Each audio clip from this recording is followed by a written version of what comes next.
কিন্তু আমি দেখেছি কংগ্রেস যখন করতাম, কংগ্রেসের সাথে সিপিএম এর একটা আঘাত ছিল। আমাদের কর্মীরা মার খেত, মারা যেত, কিন্তু কংগ্রেস সিপিএম এর সাথে বোঝাপড়া করেছিল। এটা আমি পছন্দ করিনি।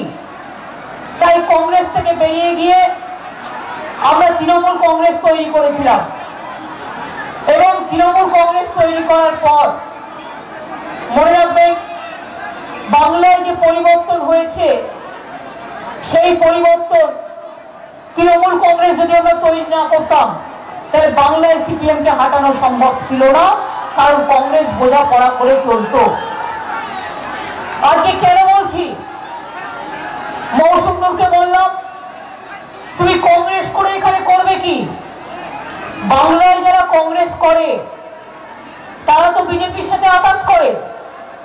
পঞ্চায়েত ইলেকশনে আপনারা দেখেননি, সিপিএম কংগ্রেস বিজেপি হাবিবপুরে আঘাত করেনি, বুলবুল চন্ডিতে আঘাত করেনি, অনেক অনেক জায়গায় আঘাত করেছিল। এখনো দেখে আসুন, কংগ্রেস লড়াই করছে বহরমপুরে, আরএসএস সমর্থন করছে।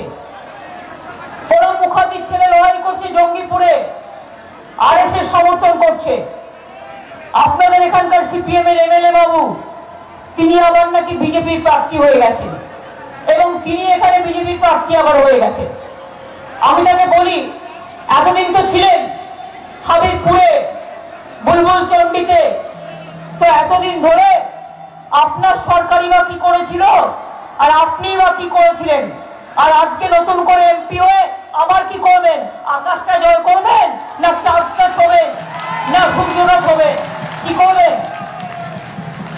মৌসুম নূর ছিল কংগ্রেসের প্রার্থী, ঠিক আছে, আমাদের সরকার এখানে আছে 7.5 বছর, মৌসুম জিতলে আমি এটুকু বলতে পারি, হাবিবপুর থেকে